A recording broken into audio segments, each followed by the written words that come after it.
I thank you and your church for the invitation to come and share with you tonight.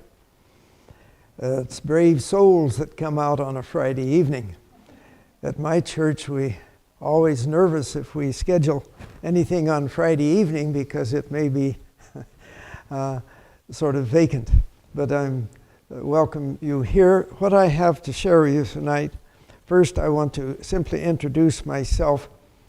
I'm a retired family physician, having worked in a little town called Forest Grove, Oregon for a 40-year period, and I retired 20 years past. In those 20 years since, I've been very active in many parts of the world, sharing with many of our church members and many non-church members the health message, and also this unique message of exposing spiritualistic practices that have crept into our medical world. Going back 1971, President Nixon went to China. And when he returned, we found in the newspapers more about what had happened to one of the reporters over there in China. He had gotten appendicitis and had a surgical procedure done, and they used acupuncture for the anesthesia. Can you remember that? 1971, this was all across the United States. And that initiated patients requesting of physicians, what about this? What do you know about it? I had never heard of such before. Even through medical school, never heard the expression. And so that initiated in my mind questions as much as the patients that asked me, the people that asked me my concept. I said, I don't know any more about it than you do. And through the years then, as physicians visited one with another, I didn't find anybody that knew anything more than I did, which was nothing. And that initiated a beginning to examine, to understand this. I had a feeling about it, and I chose not to involve myself, nor would I recommend patients to take some of these therapies, because I just had a feeling that it wasn't something that I would choose. And after 20 years of in that back and forth, I finally found a little booklet that gave me the answer, gave me a key so that I could find the answer. And that key that was in that book I'll share with you tomorrow morning. But tonight I bring to you something a little different than those occultic activities or those alternative therapies, but this is a component part of the program. What we're going to look at tonight is the story of our health message. Why that? The whole program, my objective is to help you understand and see how some of these therapies that are becoming popular and common are moving in and have a greater purpose than just attempting to heal somebody. They are a method by which to bring deception and pull people into a new worldview, the Eastern worldview. It's a component part of the end-time movement, I believe, that has its purpose to eventually have, the Bible tells us that the large group, the whole world over here, and here's a small group that keep the commandments and have the faith and testimony of Jesus. It is a component part of moving the whole world into spiritualism, because the Spirit prophecy tells us in the book Great Controversy, at the end time the whole world, except for those that are deep into the Scriptures, will be deceived and involved in spiritualism. Now, oftentimes you think about spiritualism as sitting around a table with the lights dim and the cobwebs and the table raising or a seance. We're talking about different philosophies that are involved in spiritualism, and we'll cover that tomorrow. But first, we need to look at what God has given us as a people. starting in 1848. Here, a health message has been handed to the church. And now 150 or so years later, the world recognizes it as a leading method of health, the best health advice out there. 150 years at time, much of that, at least 100 of those years, the science was decrying, saying you're wrong. When I started practice in 1960, there wasn't anything that we had in science that backed up our beliefs and our practices of lifestyle and our dietary. And I ran into lots of flack about that.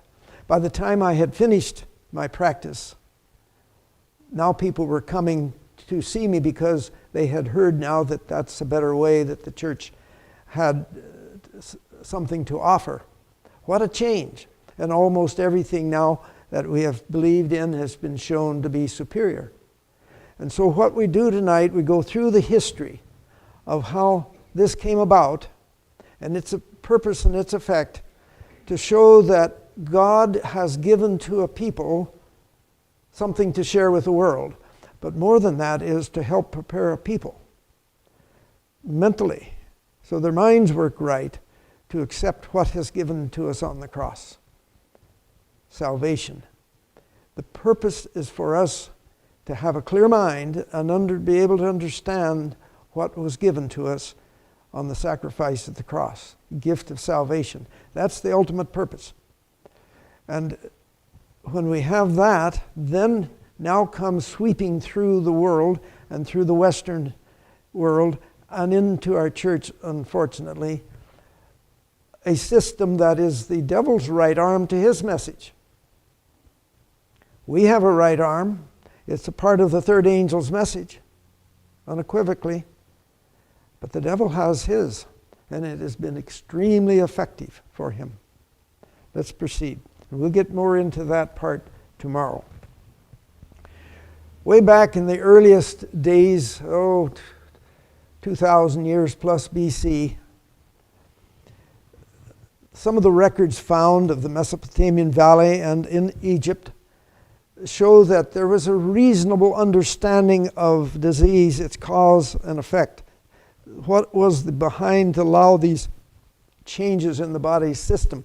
It had a reasonable answer. But giving 1,500 years later, it was all irrational. As the loss of the knowledge of God, the blessings of knowledge of health were removed. And now it became, in the days of the Exodus, all mystical. The writings that we have of the papyrus writings have detailed description of the Egyptian approach to health and healing.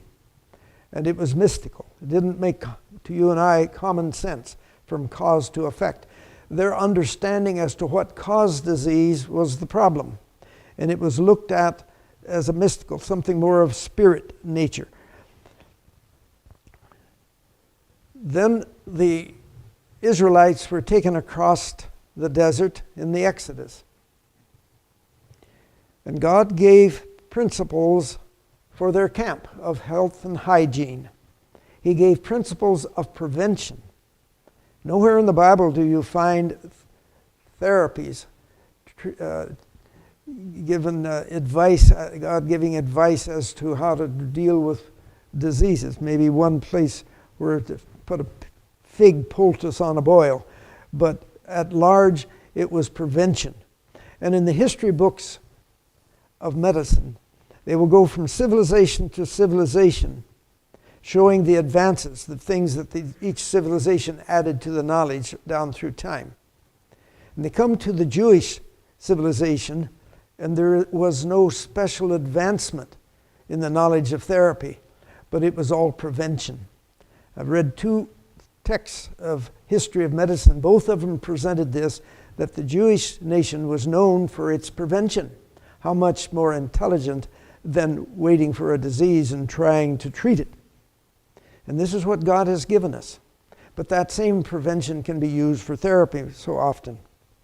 But the Egyptian practices that they had at the days that the Israelites went across the desert have not stood the test of time, where what God gave the knowledge to Israel are the standards of our health, of our public health today. The very principles of our public health God gave to the Israelites as they went across the desert.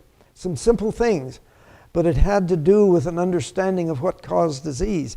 He helped direct them to avoid doing certain things in their lifestyle and so forth, and this was a prevention. So where God's knowledge is, where He blesses us with His knowledge, He also blesses us with a knowledge of health and healing. And what we see today, we have the zenith in the knowledge of science that the world has ever had relevant to medicine.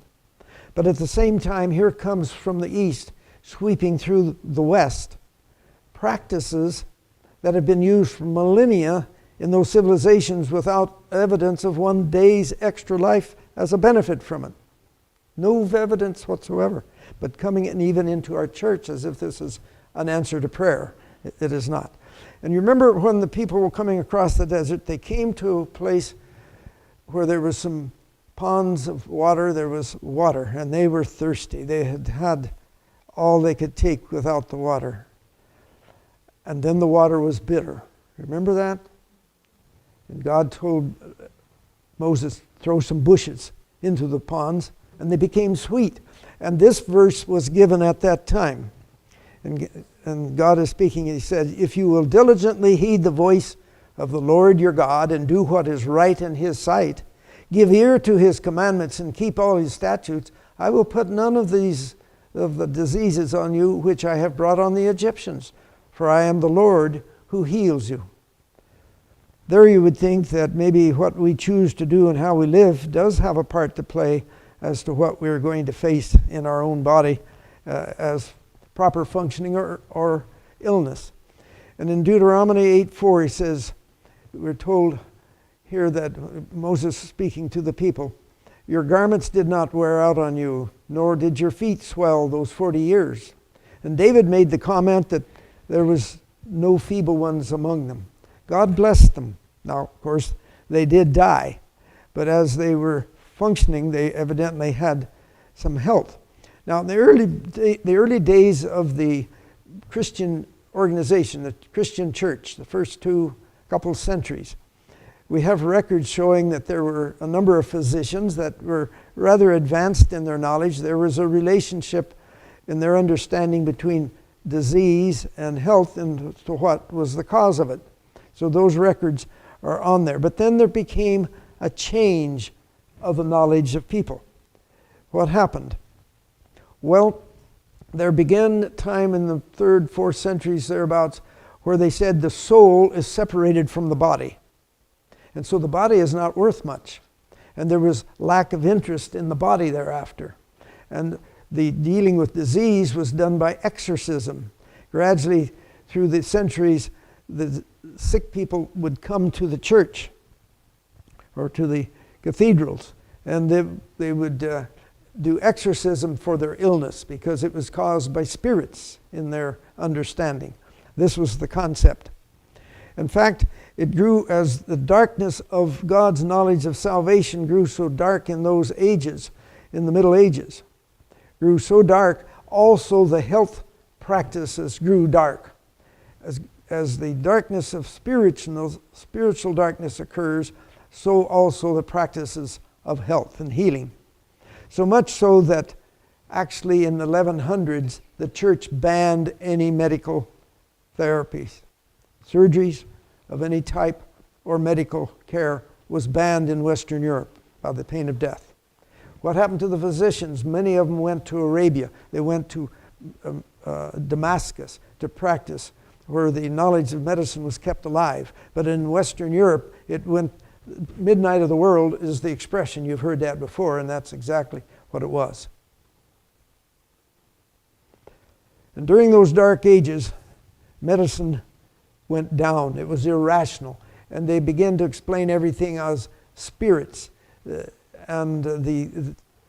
than a lifestyle of choice of habits of living, they dealt with it by exorcism. But then during the Renaissance, we began to see a bit of a change, a just beginning of a ray of light to come through, and approaching the field of medicine. Bit by bit, a little fact of science would come out and begin to start a very slow process towards some improvement. And by the mid-19th century, at this time when our church began, the 1800s, early 1800s or mid-1800s, at that time the medical science and science itself was not very strong. There was really no comprehension of chemistry or physics or physiology. And the scientific investigation as to learn how things functioned in the body hadn't really started yet. But it was here and there was an individual that was bright and beginning to try to penetrate the darkness. But at the practitioner out in the field, it was bad, very bad. But there was hope for the future. How did they deal with somebody with a fever? Well, they'd put them in a dark room, no water, no fluid, and have it very hot. Just the opposite of what we would do. We would give water, we would let the light in, and we would let the temperature be appropriate. They used a lot of heavy metals, mercury, arsenic, antimony, and nicotine, strychnine, opium, digitalis, and others. They had many herbs, hundreds of herbs they used, but also there were the use of these concepts of these heavy metals. There was not an understanding among the physicians in this country or Western Europe, around the world, as the source of what causing disease. The problem was a misunderstanding, a misinterpretation of what caused disease. And it wasn't until there was a better understanding of what caused it, then the therapies could change and there was improvement. But medicine at large in this country and elsewhere during the early 1800s, mid-18, clear up to the early 1900, very bad. They did not know about germs. It wasn't until the 1860s that bacteria were discovered. The concept of cleanliness was not understood, that the filth and disease helped contribute and spread different diseases. The control of body waste was not appropriately dealt with. Nutrition was not understood. And even the preservation of some of the foods and the pickling and the smoking and so forth were a source of some disorders. The way of heating and burning at a very high temperature, some of the meat preparations also producing many carcinogens on them. Common use of tobacco and alcohol, coffee and tea were commonly used. Working 12 hours a day, 7 days a week. You see the whole style. And living like in the cities of Boston or in London where your houses are up, you seldom saw the daylight because no place for the children to play. Rickets was rampant. And all of these different disorders because of the lifestyle. And one of the things the rich had to deal with, in the early days, the white flour was expensive and only the rich could afford it. And so having white bread was a luxury, became a status symbol. Everybody wanted it. Did not understand that in the refining of the flour, you were removing most of the nutrients, the minerals as well as vitamins and the phytochemicals there. And so this was a problem. And where wintertime came and the people that eventually the poor people began to use the white flour because it was able to be produced cheaply later on, that became a problem of its own. So medical treatment at that time was basically worthless, many times harmful and even deadly. Bleeding. Why did they bleed people? Because they didn't have an concept of what caused disease. They felt it was a balancing of fluids in the body that wasn't balanced right, so they drained the blood off. So the concept of what caused disease was a primary thing, and that we'll deal with when we get into those practices that we want to expose tomorrow. There's the concept of what causes disease is not what you and I understand today is the source of disease. Spirit prophecy tells us disease is the end result of the body's response to not following the health rules. water, exercise, fresh air, those different things that you're well aware of.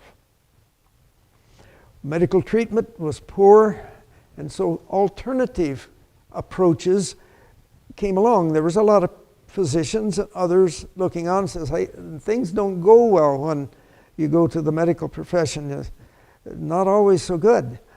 And so that made wide open for alternative therapies. Now what many of these alternative therapies did is they didn't do the bad things like those heavy metals we're talking about, and didn't draw blood, and they did some simple approach, and they did better than the general medical care. But guess what? Whatever they did, maybe they had some concoction they used or applied, got the credit rather than just not doing all of those bad things. And so many alternatives spread and became popular because they did get along better, but what they were doing wasn't a benefit other than not doing those bad things. Did you follow me on that? Let's go to one back in 1777. A doctor on a ship had a ship that typhus was running rampant, and he was losing his sailors fast. Those that were extremely sick, they would put them down in the hold of the ship where it was hot. It was wet, damp, dark, and foul air. That was the therapy. And he got so many sick that they filled up the bottom hole. There wasn't room for them, so they took those that looked like they were dying and brought them up and put them on deck. And then the new ones that got sick put put them in their place below. And the ones up on decks begging for water to put over them because they were so hot and so miserable. The ship doctor says, well, they're going to die anyhow, so if it helps them feel better, we'll do that. So they began to splash them with water and let them have water. And most of those survived. So the ship doctor, he applied this again at other times with success. Another ship or two, ship doctor picked it up. But basically it was lost. And they would not be accepted because it didn't fit the thinking of the day or the rest of the ship doctors around the world. You know, even scurvy, vitamin C was solved 100 years before actually it really was picked up and recognized. But because it didn't fit into the thinking, it was ignored on that. And this then started the interest of water therapy. Vincent Pritznetz, a young boy of 13 years of age in 1812, sprained his wrist.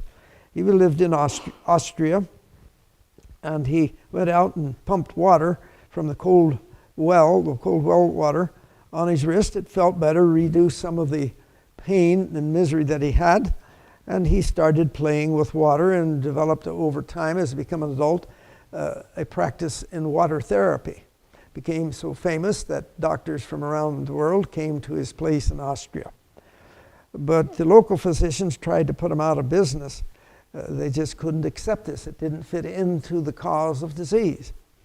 But it became prominent, and there were water cure places, many places, and was reasonable, and that was the beginning of hydrotherapy. In 1833, Sylvester Graham. Ever hear of graham crackers? Graham bread? You don't hear the word graham bread much anymore. We used to hear it a lot. But graham crackers, Sylvester Graham was a minister. And I think God gave him the health message that he gave this church. He was in the Oberlin College, the college where Billy Graham graduated from. But they had a vegetarian lifestyle originally there. Everything was as we would understand the knowledge of nutrition. I'm sure God gave that to him. But somehow it was lost out, and it didn't continue. Evidently not accepted or something by well. But early on, God was bringing some message to people. About 1850, it began to be a movement to have in the schools of the land teaching a little bit about health. Now, we come to 1844, where there was a great disappointment. We're all very acquainted with that period of time.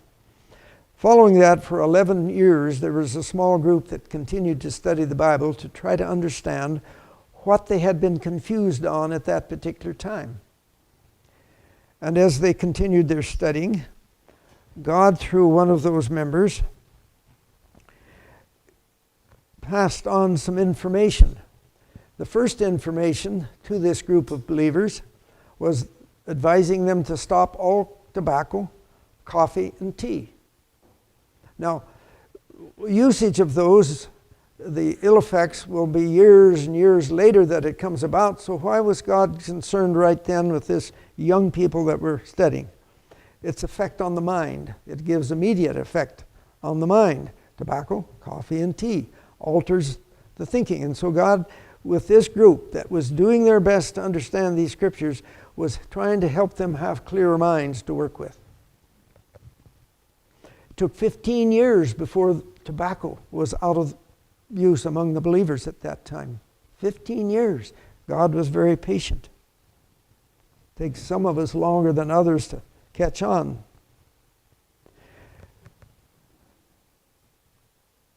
Now, during that time that tobacco was being worked on to get out of the group of believers, some of the individuals in the church, or there wasn't a church yet, but of the group that was studying, read the Bible and learned that God advised to not use pork products or the pig. And they began to teach it and share it with others. And God sent a message through Ellen White saying, leave it alone. Don't teach that. God will bring it in at the proper time. Certain things this growing group could tolerate too much would perhaps cause a disintegration. The wisdom that God had that we didn't understand. But that was an interesting thing.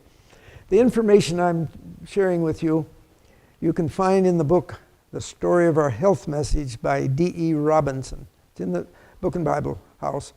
He was a secretary to Ellen White for 15 years. The last 15 years of her life, he was her personal secretary. When I started medical school, he was teaching a class at Loma Linda in the religion department, the history, that which I'm giving you, and I took a class with him teaching us about these things. And the story that I'm telling you, most of this coming from that book. The second health vision was 6 years later in 1854. And what was that about? First one, tobacco, coffee, and tea. What's this one about? I'll just find out. Cleanliness of body, cleanliness of home, cleanliness of surroundings. Very important. And you would think more about it if you really realized how people lived in that period of time. They didn't have that shower you can hop into every morning. Once a month. How many can remember taking your baths in an old tub, wash tub? And the first one got the clean water, didn't they? The last one got what's left. Yeah, I grew up, went through some of that. The water was with the pump, hand pump, and so forth. And so you didn't take a bath every day. And some of them, there was long periods in between. And the clothing, and to wash the clothing, I remember on Monday morning was wash day. Grandpa would go out and he'd start that one-cylinder engine to pump water out of the well to fill the tubs. And then they would heat it on the wood stove. And all day Monday would be wash day with the old scrub board. And then it would be dried, and then there was all of those ironings done. The iron was heated on the stove, and you pick it up. There was parts of Oregon that was late in getting electricity and a few other things, and that's where my grandparents lived on there. But then the second thing of this was to avoid grease in their diet. What's grease? Well, we think of it as the car, the lube, machinery. But grease was lard primarily. It could be beef lard or pork lard, but basically it would be the lard. Well, we go along with that now, but here's way back in 1858 saying, leave that grease alone. And don't overeat was also involved there. And then to use coarse grains instead of the fine grains. Now, that's a little hard to be certain of its meaning, but I believe we're looking at the refining, the whole grain versus the refined white. At that time, to get the white, you ground the grain, and then you sifted it through different levels of silk screens to get finally the bottom one that would come through at the bottom would be just pure white. Most of your nutrients were in above layers taken out. And this is advice not to do it. Remember, we said that there's a lot of religion in a good loaf of bread. Why? The vitamin B's were taken out. And without vitamin B's, the brain doesn't work well. Doesn't work well at all. In the early days when they were studying the vitamins, they just finding about vitamin B's, they would take a group of people, put them in one dormitory and another group here. The normal group was a control group where they gave them the regular dietary variety of foods. And those over here, they purposely made sure they didn't have food that had vitamin B in it. And they couldn't continue it too long because they fought so much with each other. It affects the brain on there. And so God is giving things here early on that weren't understood, but it was to prepare them to be able to comprehend that which they were growing in, the knowledge of salvation that God was presenting to them. I saw that God was purifying unto himself a peculiar people, in whom he can delight. He will have a clean and holy people. I saw that God would not acknowledge an untidy, unclean person as a Christian. Now I want you to remember the reason we're going through this. I'm wanting to contrast what we have been given these 150 years and the end results that the world is looking and saying, how did you know this? Versus a other system, the devil's right arm, his healing system that's coming through and penetrating even into our churches. I've been asked to come and contribute into health fairs, Adventist health fairs, because I do a lot in the field of nutrition and so forth as well. And I get there and I find here's people with practices in this health fair that I wouldn't have there. I was in a camp meeting, doing a seminar at a camp meeting in Canada here a couple of years ago, and one evening a minister was sharing with the audience what he was doing for evangelistic outreach, and it was some of the practices that I expose. But we have been given a system that we can count on as valuable. It fits with science, and it has a track record that's enviable. And so I'm wanting you for us to get this comprehension, the feeling of what God gave us versus that which is tempting us and has no record of being of value, true scientific record of value. But it's sweeping through the church. Our souls, bodies, spirits are to be presented blameless by Jesus to his Father, and unless we are clean in person and pure, cannot be presented blameless to the Father. The church organized in 1863. 3,500 members at that time with 21 delegates. 2 weeks later in worship in this house, Ellen White and some others, while in worship, she was given a third vision on health. Now later she was given many more. But early on, 1844, 1848, and then 1854. Then 1863, the third. And the thing that is so important about that third vision that has to do here was that this message of 1863 emphasized that our lifestyle affected our eternal destiny. That's a very holy message. That the life eternal could depend upon our accepting. Not that we earn our way there by following, but our mind may work well enough to accept what God has offered and realize what he has done for us as we have better health, and especially brain health. Today, medical science is deeply interested in the functioning of the brain. That's the rage. For years it was heart attacks. Now it's the brain. And I received recently a book from Tufts University School of Nutrition in Boston. And you'd think it was the Adventist health message, except for a couple little things. And it was on nutrition in the brain, advocating exactly what we do: fruits, vegetables, grains, whole grains, they're saying now. For years they laughed at that. But now whole grains, nuts, just what we have. Now they do say alcohol is good. They're wrong there. And there's a new study out that really puts that to rest.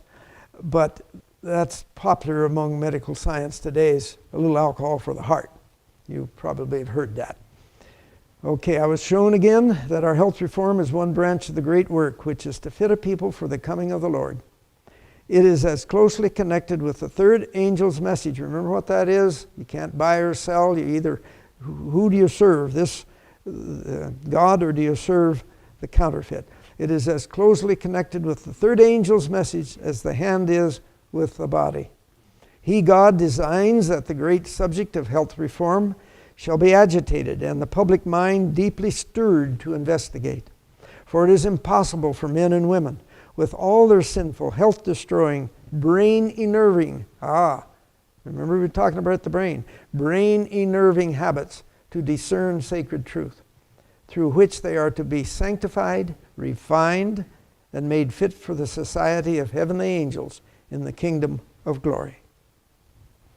So now we've had these messages come in. At 1863, she was advised, and a little later, more information there should be a health institution, a place where the sick of the people of the church could go to gain health.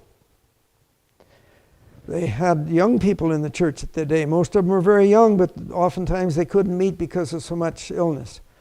In those early years in Boston, around the year 1800, 3/4 of the deaths were from tuberculosis. And lots of those were young people. And through time, that changed. And we don't have time to get in that today on there, but it was changing the environment that made the change to where it's very rare now. Then in 1866, there was a health journal started to begin to publish this, put it out to the churches. This was slow movement to get a change of the people's lifestyle. You know how hard it is for yourself, even when you choose to make a change, to really put it into your practice steady. You work at it and then you forget it. But they had a whole group of people that they were working with. Now here's the first health institution, Western Health Reform Institute. What was the therapy? When they came here for health, and these were the church members coming. That's an actual picture of it. What was the therapy? Well, we'll get to that in a little bit here, but let's look at this comment first. The way in which Christ worked was to preach the word and to relieve suffering by the miraculous works of healing.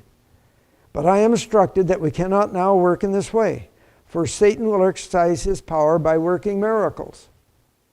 God's servants today could not work by miracles because spurious works of healing, claiming to be divine, will be wrought. And we'll be dealing tomorrow with some of that.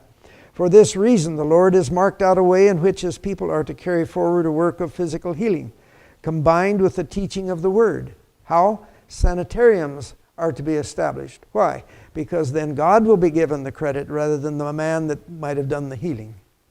This is the temptation. If a person became his works, suddenly can do them in. And then it can be matched with devil's counterfeit. So the sanitariums were the way to go. And early on we had sanitariums all across this country. Here in the Northwest we had a lot of them early years. It was easy to start them. They didn't have all of the legal things to deal with that you do today. Angels will attend the patient. So if you do it God's way and set it up and have the people there that are in tune with God, angels will attend patients, helpers, and the physicians to assist in the work of restoration, so that in the end, the glory will be given to God and not to feeble, short-sighted men. Very important. Health Institute as an educational, physicians were to have the highest training possible.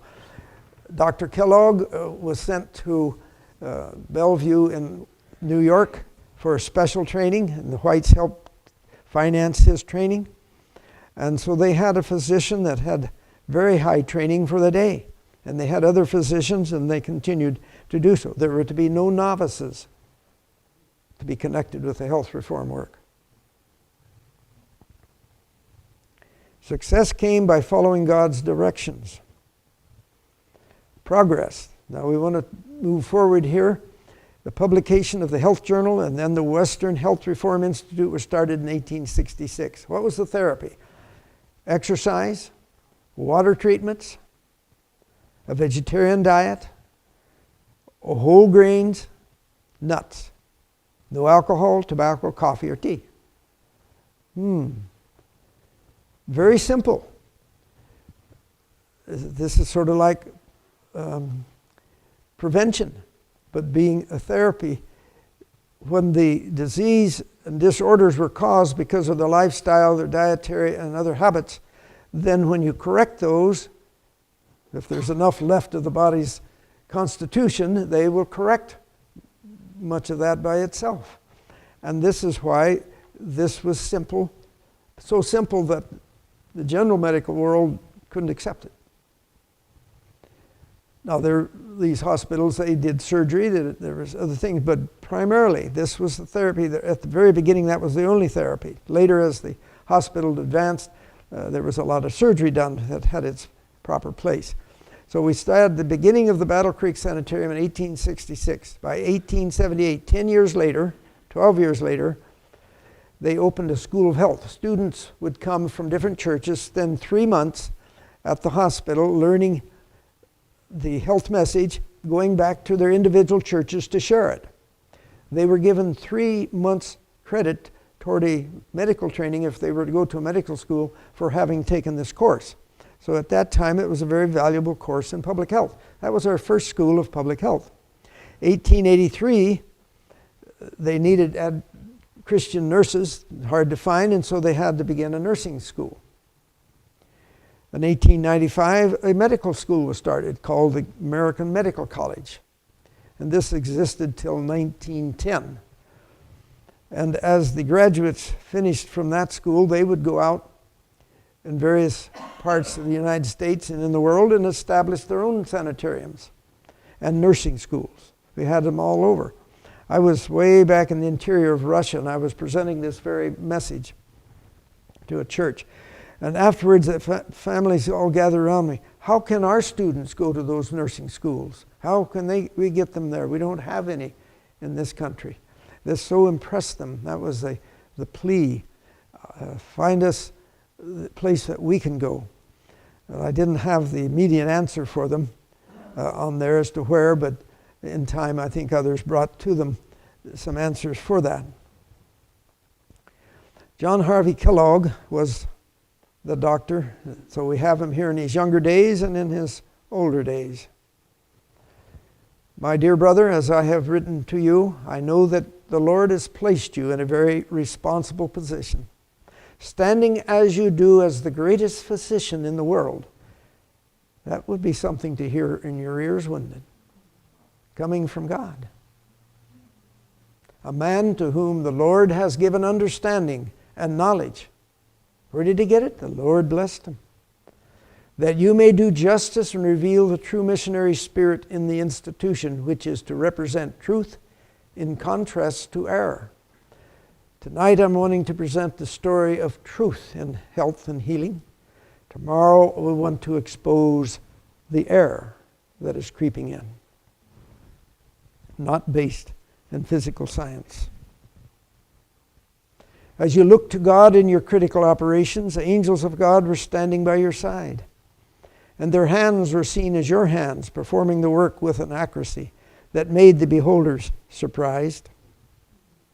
Who has been by your side as you have performed these critical operations? Who has kept you calm and self-possessed in the crisis, giving you quick and sharp discernment, clear eyesight, steady nerves, and skillful precision?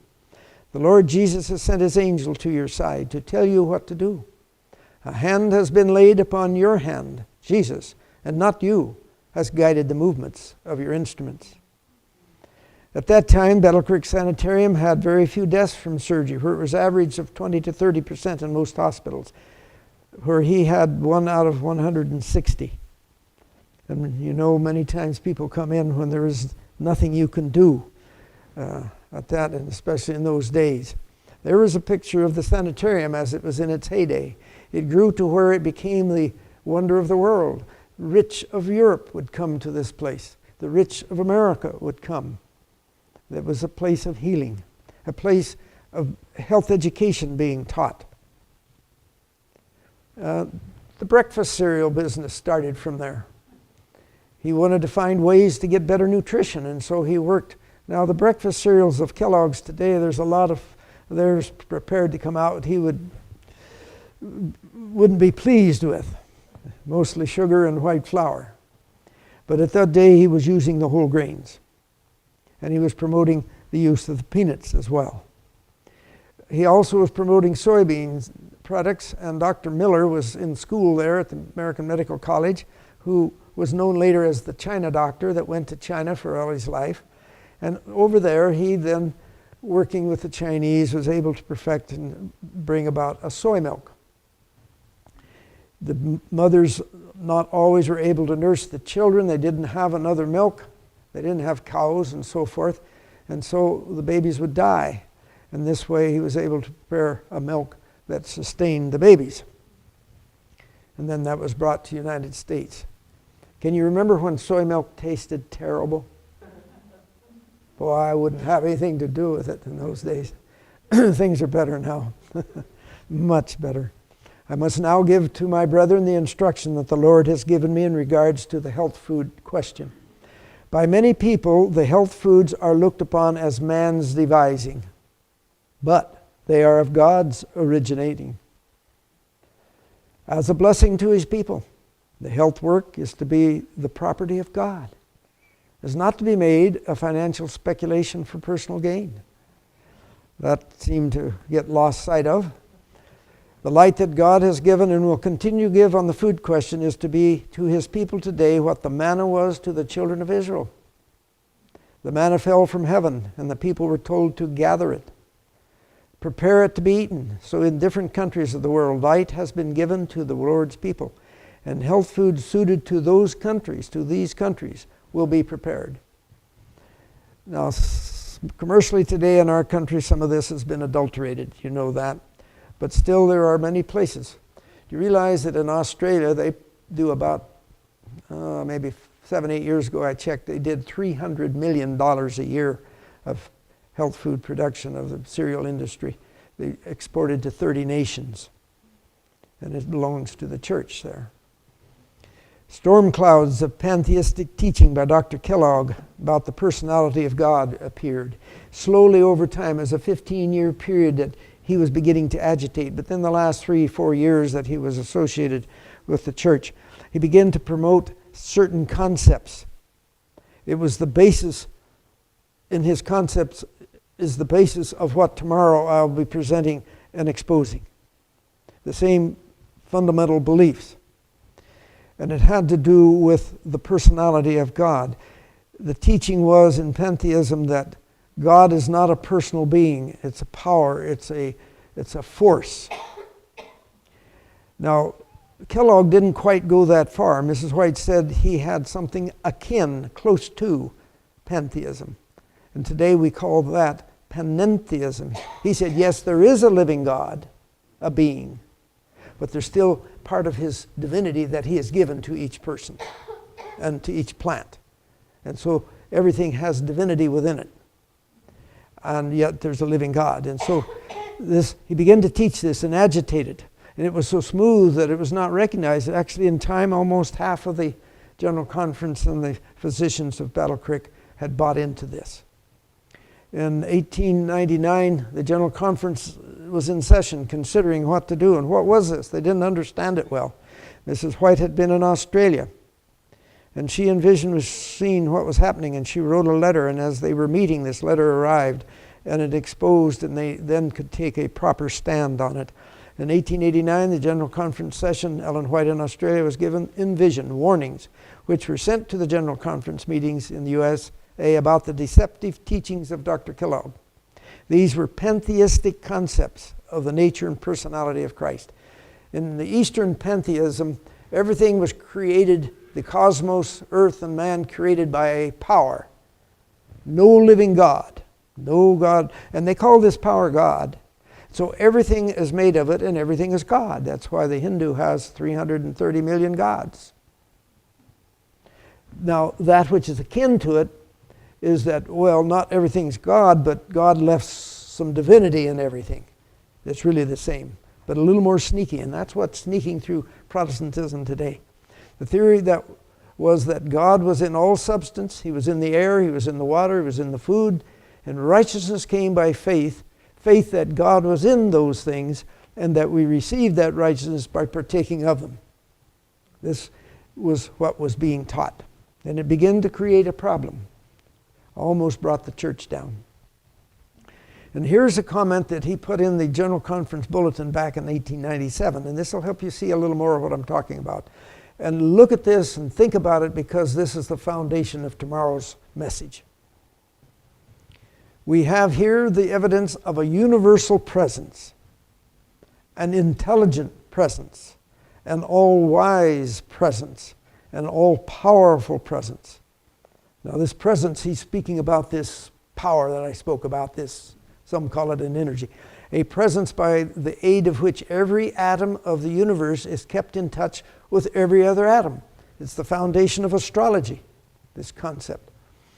This force that holds all things together, that is everywhere present, that thrills throughout the whole universe, that acts instantaneously through boundless space, can be nothing else than God Himself. What a wonderful thought, that this same God is in us and in everything. Not that His nature we partake of, but that He actually put divinity within us. This is what's teaching. And in these things that we'll expose tomorrow, most of them are involved in manipulating that divine energy. The illness is said to occur because it's out of balance. And these modalities, acupuncture, so forth, the whole goal is to manipulate and balance that energy, so-called. We'll get more there. All right, Testimonies 8. The theory that God is an essence. And Mrs. White called this what he called presence. She spoke of it as essence. This theory that God is an essence pervading all nature is one of Satan's most subtle devices. It misrepresents God and is a dishonor to His greatness and majesty. Do you realize how pervasive this belief is about us today in our society? Permeates it. The New Age movement's built upon that. Now they're called progressives. That's the core issue. Right there. 1902, we had fires in Battle Creek. Sanitarium burned, and then the Review and Herald Publishing burned. And in replacing this huge hospital, Dr. Kellogg wanted a 1,000-bed hospital and started immediately drawing plans for it. And God sent a message, says, no, have many small institutions. But he went ahead and did it anyhow. And he wrote a book called The Living Temple that he was going to sell to try to get money to build it. Plans were made to rebuild. Ellen White advised to build small. Dr. Kellogg wanted to build large, 1,000 beds, and he did build a 1,000-bed hospital. He proposed to write a book on health to sell and to raise money to pay for it. The book, The Living Temple. And the printing press wouldn't print it because it had these pantheistic concepts throughout it.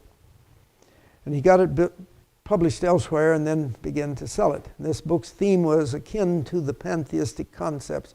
That comment that he just made about the presence, that was what was permeating through the book.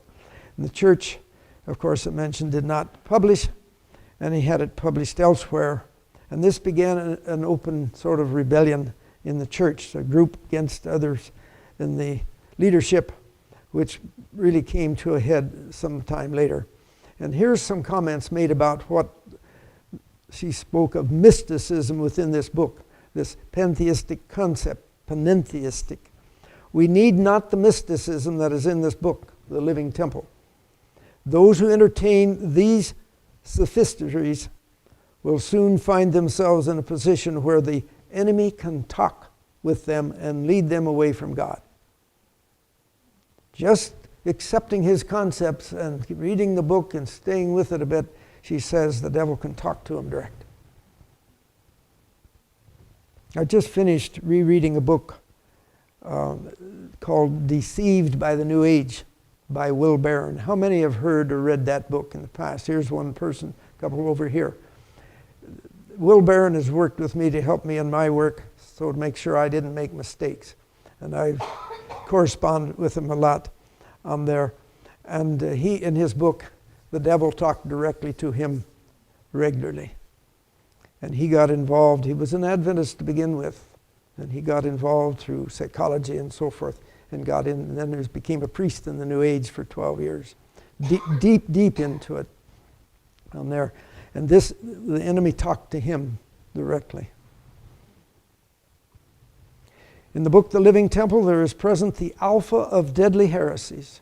The omega will follow and will be received by those who are not willing to heed the warning God has given. Let me read it again. In the book, The Living Temple, is presented the alpha of deadly heresies. The omega, the end, will follow, will be received by those who are not willing to heed the warning God has given. Be not deceived. Many will depart from the faith, giving heed to seducing spirits and doctrines of devils. We have now before us the alpha of this danger. The omega will be a most startling nature. And I think what we're speaking about tomorrow at least is a part of it. I don't want to think it's the whole omega, but I think it fits in as a part of that because it is so deceptive and has come in with such rapidity throughout the church. Battle Creek Sanitarium was rebuilt, 1,000-bed, and then eventually the college there at Battle Creek moved to Bering Springs, at Andrews University today. General Conference moved to Washington, D.C. This nucleus of Adventists in Battle Creek spread apart and began to move out of there. But Dr. Kellogg kept teaching the pantheism, and the division eventually occurred between clergy and the medical leaders. Final separation in 1906. The medical institution was not in the name of the church, so it was lost by the church. Blessings were withdrawn. The last medical students graduated in 1910. Now I'm going to go fast because I see I've spent a lot of time on here. In 1901, Ellen White was shown of God that medical institutions were to be developed in California. And the conference is only 1,100 people. In 1904, they bought 2 institutions that had gone broke that were sort of spas or special places built. And they went broke, so they got them cheap. Paradise Valley, which is down San Diego, and Glendale Sanitarium, which is next to Los Angeles. Nice, beautiful buildings. Here we see the top one was the one that was down at San Diego, Paradise Valley, and then Glendale. That's the building that originally was there. And they started their sanitariums right off, all built and everything. But she says, get another one. The conference says, what do you mean? You've told us to stay out of debt. And now we're in debt with 2, and you're telling us to get a third one. And so Dr. Burden, that was out of Loma Linda areas, found Loma Linda a big one of these buildings, more like the one at the bottom there. It was on top of a hill out there in the valley. And he told her about that, and she says, go look at it.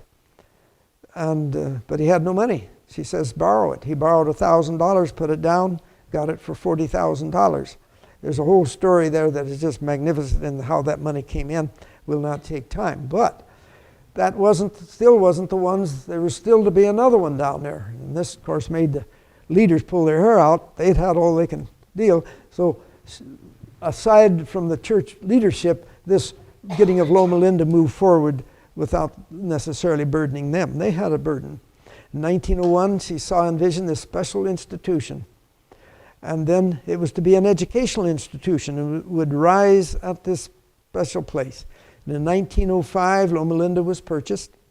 In June that year, she visited and said it was the one she had seen in vision. And that's what it looked like at that time from one view. And the other view is how it looked on the top of the hill as you're down below the hill. I had my meals in this house, this building, for 2 years, my first 2 years of medical school. We were still using the cafeteria in 1960 and 61, 62. Then eventually the other buildings were built. But it was quite a beautiful place originally. And there was the first nursing group, the first baby born. Ellen White addressing in 1906, giving a dedicatory address at Loma Linda. Students of doing hydrotherapy. And then they were out for doing missionary work at the microscope.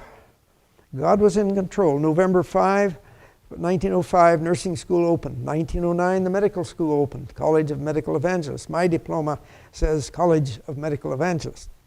Training to be of the highest order. Students to have the privilege of maintaining a living connection with the wisest of all physicians, from whom there is communicated a knowledge of superior order.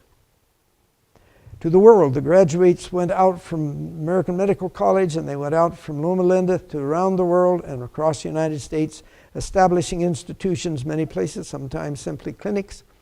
And then nursing schools began. I counted once that we had 55 nursing schools at one time.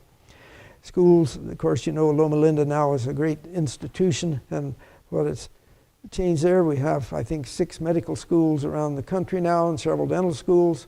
1967, the School of Public Health, which I was graduated from in 1978 also.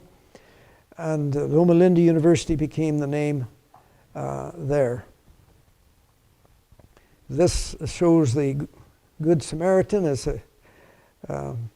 helping the injured traveler. The institution, of course. And I would just show you, I worked as a mission hospital in this little place in Phuket, Thailand. This was on an island, Paradise. And this was our hospital. And had 50 beds. It was filled all of the time. And downtown, 3 miles away, we had a big clinic. And I'm dealing with somebody with has something wrong with her foot in this clinic. And in the waiting room, there is a deep well. And you throw a bucket down, bring the water up. And the kids that are sick in a fever, they stand them there and they bring the water up and douse them as they're waiting to see the doctor. And when you get in your examining room, they'll bring in maybe 10 patients all at once and sit them down, and you see one at a time. Everybody listens to everybody else's problem till you finally finish out, and then you get a new group in. That's how we did there. I'll just give you a little surgery. I was the surgeon for the hospital while I was there. And my son was 12 years old. I had him come to take the pictures. And as I was doing the spinal anesthetic, getting ready to do the surgery, he fainted with my camera. But I saved the camera. And then he got up and he took the rest of the pictures. But a little shaky here, so it's not clear like the other picture was. We're getting the baby out, coming out of the uterus. And there it is, sucking out the throat. And this individual had to have her leg taken off, had gangrene of the foot. And this is a common problem in the East. The next day.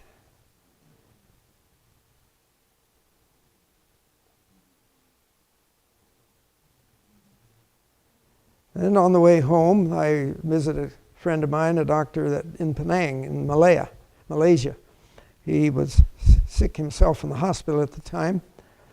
And just showing this hospital was given to the church to run down at Orlando. It's by Disney World, built by them, and the church was given the hospital to operate. Health foods, breakfast cereals, peanut butter, meat substitutes, soy milk for infants, soy milk, and so forth. These have a part. Some of them have been adulterated a bit, but God was behind it. The world influence. Hospital administration organization was invited to China some years ago to teach Chinese doctors or their administrators how to run hospitals. I know, took a trip to China with the man that actually was Adventist man that invited our hospital people to go over there, and he worked with the government, and they gave them courses on how to operate hospitals. Then the heart team, children's heart transplant center, preventive medicine to the world, and today we have standing out in the world due to the Adventist Health Study. We'll get to that in a moment. But the heart transplant party, these children had all had a new heart by the doctors there, and they came for a birthday, and that was quite a few years ago. So how many now? I don't know. There was a huge hospital built in China, the Sir Run Run Shaw Hospital, which I had the privilege of visiting on time, but it was built by a rich man in Hong Kong for his hometown of China, And then he asked the Loma Linda personnel to go operate it and teach the doctors there their way of operating a hospital. The world influence of the church from those simple visions that God gave to Ellen White. We had Dr. Wayne McFarland, Pastor Elman Falkenberg, that started the Stop Smoking program some years ago. Vegetarianism shown to be scientifically sound and superior. Dr. Harding, you remember Fred Harding that was in this conference for a long time, his son. And then Dr. Register. They pioneered and set forth, opened up through the science people the acceptance of the health. And there's Dr. McFarland, he was one of my teachers, and Dr. Harding also. Actually, Dr. Harding, you may not know this, you've heard a lot about cholesterol through the years. He was the first one to point out to the medical world the relationship of cholesterol and heart disease, vessel disease. That was the first health study done. He was getting his doctoral degree at Harvard University in nutrition. So he studied Adventist versus non-Adventist as to whether their health was equal. It was, but in this study he tested animal fats and delineated between animal fats and vegetable fats, plant fats. First time it had ever been done. And he did cholesterols with them. And the cholesterols weren't used to being done except for another reason. And lo and behold, here it showed that those consuming the amounts of the animal fats had higher cholesterol levels. And the world was in an epidemic of heart disease, sudden death, all across the country at this point. In 1900, unknown practically. By 1950, it was America's leading cause of death, dying like flies. And so the doctors didn't have a clue what's doing this. And this gave the medical science a clue, and then started this great study of cholesterol and its relationship to animal fats. So that was the first Adventist health study, but not named at that. It was his doctoral degree study, his thesis. But that was the first one, and he tells this story himself. That's where I got it. And Dr. Register, he was a marvelous man that was head of the School of Dietitians. And I want to close with, a year ago I attended in February, the International Congress of Vegetarianism. We had over 800 people from 36 nations, scientists. And what has brought the interest that brings all these people from around the world? The Adventist Health Study, 1 and number 2. Most of you probably are involved in those. And when it's being shown now how valuable this is, and it's being accepted in Western Europe, especially in the science community, and the young people in our church, more and more people are ignoring it and putting it aside, unfortunately, when it's being shown to be the most valuable way.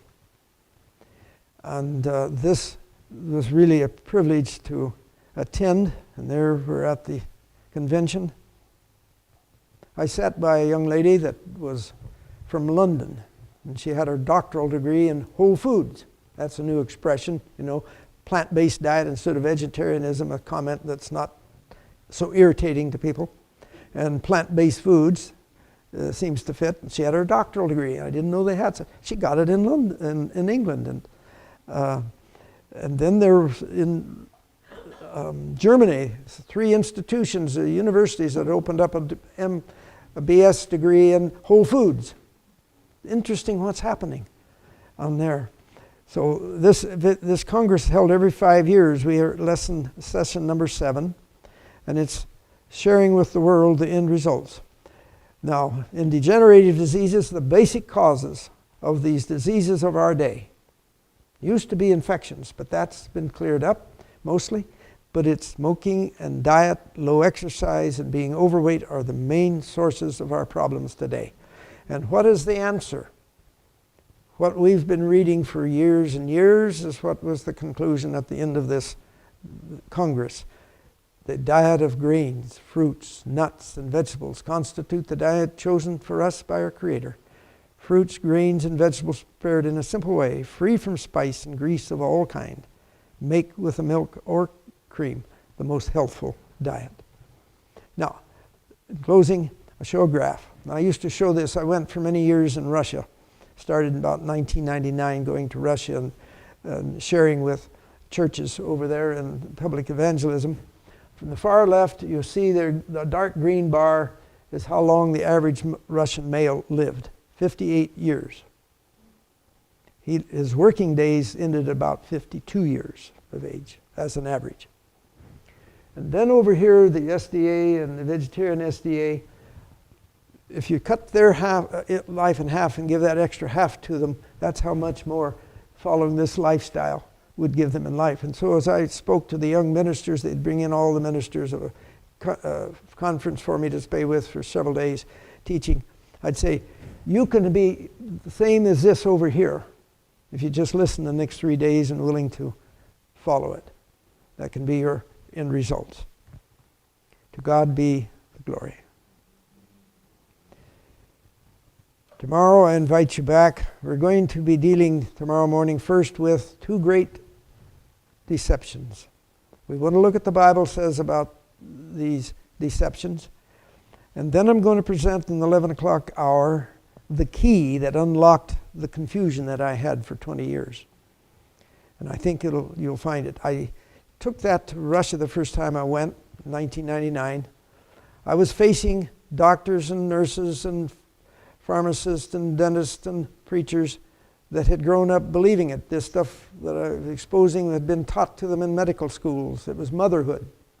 And so here a person that doesn't speak their language, general practitioner, out in a little country town with no credentials of a university or anything, coming to tell them what they were involved in was not of God.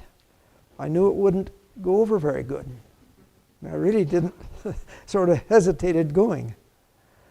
But God blessed. And what broke the ice is that key that I present tomorrow morning as they saw the depth of what the practices they were following came out of, to understand its basis. So please come tomorrow. We'll share with you what I've learned. Would you stand with me and we'll have prayer. Our Father in heaven, we are grateful. We know that you have been here through your Holy Spirit tonight, that you have touched our hearts to want to be faithful to that which you have directed us, to accept you as our God, to accept your leading and not quibble about it. May that be our experience, and may we have life eternal through the faith in the shed blood of Jesus Christ. In Jesus' name, amen. Thank you all.